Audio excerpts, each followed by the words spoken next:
Hey everybody, I am in the van once again. Sorry if the light's terrible, sorry if the camera's the wrong way, sorry if it's really bad background noise because I'm in the van on an A road. But I wanted to do this video because I'm elated and I'm effervescing. I've calmed down since I came in off the from the last race.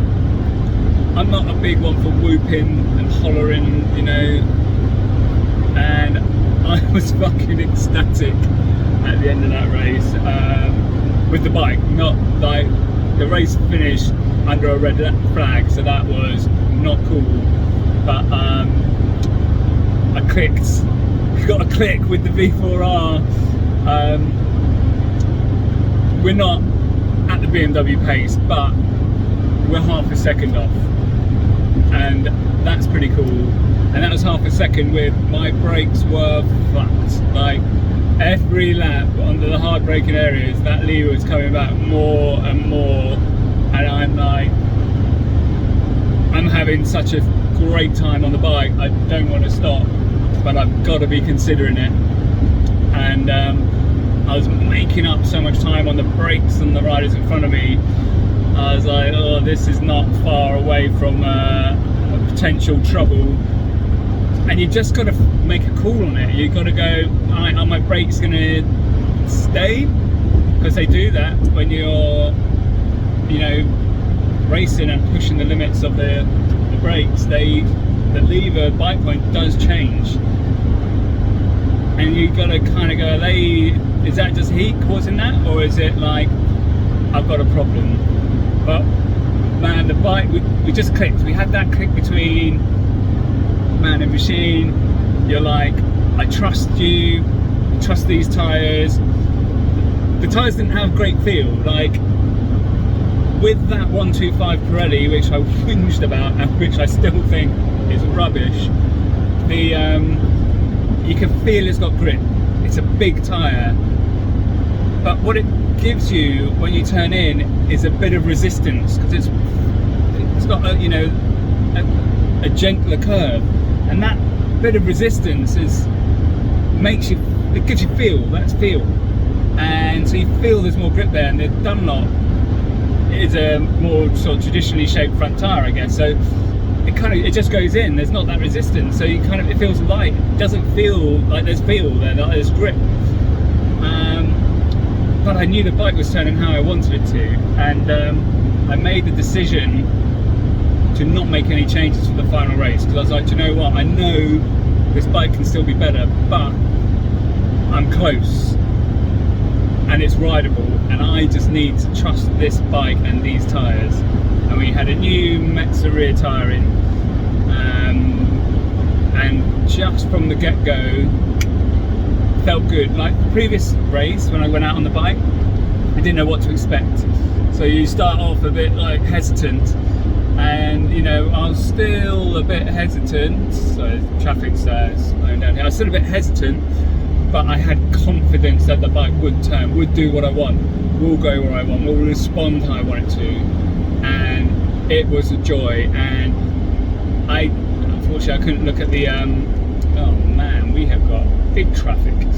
I haven't looked at the race results to look at the lap time, see how I landed, but I caught riders ahead, right? So they were faster in the previous race, and I did my qualifying time was a 57.3 for this race. So they take the fastest lap of your last race, 57.3, and I know all the guys in front of me were in 56s, so if I caught them, and some of them I came from quite a way back, I've done well. I've got into my lap time was low, like 56.0, and my PB on the beam is a 55.5, and on the Kawasaki it's 54.9. So we are getting in there, and you know, I'm still not fully confident there. So anyway, elated, like, and it's all the more sweeter, isn't it, because it has been a battle with that bike.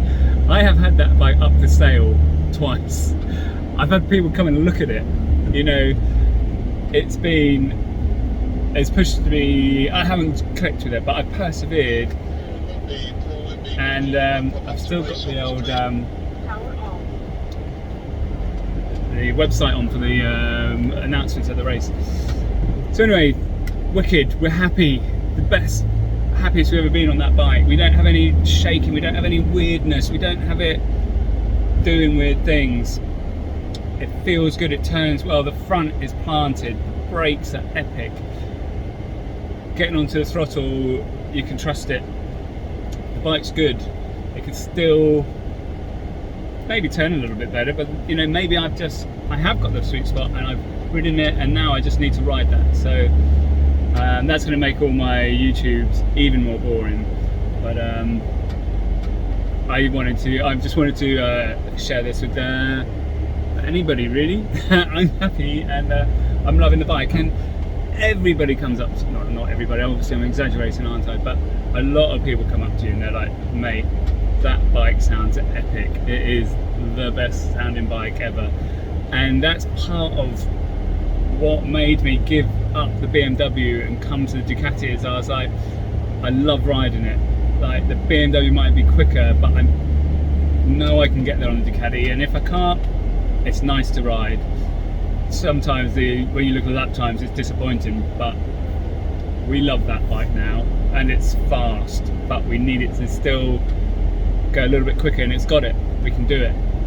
So happy. And you know as well, when you go racing, if you win the first race and then you crash out of the last race, when you go home you're going, oh, I crashed out. I'm pretty sure I set my fastest lap on the last lap of the last race on the last day. You couldn't ask for anything more. Maybe you could ask for the race to have made it to the end of the race and there not have been a crash.